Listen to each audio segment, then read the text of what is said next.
वही करने हैं। तुझे सिर्फ और सिर्फ वही काम करना है, तुझे बाहर जाकर काम नहीं करना है। तुझे परिवार संभालना है, तुझे बच्चे संभालने हैं, बस तेरा काम वो नहीं करते हैं। तुझे बाहर जाने का कोई अधिकार नहीं है, तुझे पढ़ने का कोई अधिकार नहीं। मुझे इस रूढ़िवादिता से मुक्ति चाहिए। ए नारी, तुझे हमारे समाज में सर ढक के और सर झुका के रहना पड़ेगा। अगर तुझे पढ़ाई करनी है तो सिर्फ 8वीं कक्षा तक। पर ये कैसा समाज है जो मुझे ना तो सर उठाकर जीने देता है, ना ही शिक्षा का अधिकार देता है, और ना ही अपने फैसले लेने का अधिकार देता है। मैं ही क्यों? मुझे पढ़ना है। मुझे पढ़ना है? हाँ, मुझे पढ़ना है। मुझे समान अधिकार चाहिए। मुझे अधिकार चाहिए? मुझे बोलना है। तुझे बोलना है? मुझे काम करना है। तुझे काम भी करना है? हाँ, मुझे करना है।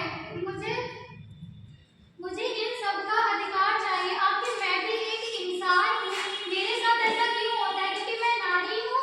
मैं भी तो इंसान हूँ, और जो भी इंसानों को अधिकार मिलते हैं वो सब मुझे भी चाहिए।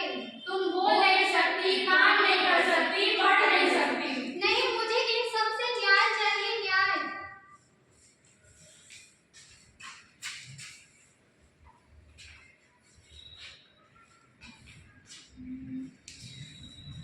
कौन हो?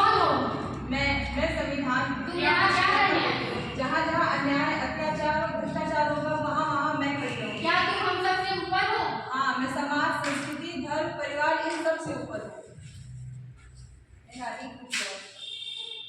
कौन हो तुम? मैं संविधान हूँ और मैं तुम्हें इन सामाजिक पीढ़ियों से मुक्त कराने आई हूँ। कैसे? इस किताब के जरिए।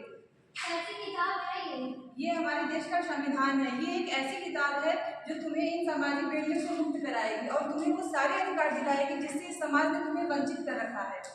हम इस देश का नागरिक होने के कारण तुम्हारे और हम सभी के पास 6 मौलिक अधिकार हैं। समानता का अधिकार, स्वतंत्रता का अधिकार, धर्म की स्वतंत्रता का अधिकार, शोषण के खिलाफ अधिकार, शैक्षिक व सांस्कृतिक अधिकार तथा संवैधानिक उपचार। हमारे देश के संविधान में इतनी ताकत है कि वो ऐसी अनेक सामाजिक कुरीतियों की बेड़ियों को तोड़ सकती है। बस जरूरत है हमें अपने अधिकारों और कर्तव्यों के प्रति सजग होने की। भारत हमारी माता है और हम भारत को नारी के रूप में पूजते हैं, और आज उसी नारी के गोद में महिलाओं के साथ अन्याय, अत्याचार, भ्रष्टाचार जैसे दुष्कर्म हो रहे हैं। ये कैसा समाज है? हम कौन होते हैं महिलाओं से उनके अधिकारों को छीनने वाले? और जबकि सर्वोच्च संविधान ने उन्हें समानता का अधिकार दे रखा है। हमारे देश का संविधान एक ऐसा ग्रंथ है जो कि जात पात, ऊंच नीच, धर्म, संप्रदाय इन सबसे ऊपर उठकर एक सर्वोच्च समाज की स्थापना करता है। पंडित जवाहरलाल नेहरू जी ने महिलाओं की स्वतंत्रता और शिक्षा के संबंध में अपने विचार को व्यक्त करते हुए कहा है कि if you educate a man, you educate an individual, but if you educate a women, you educate a whole man. Thank you.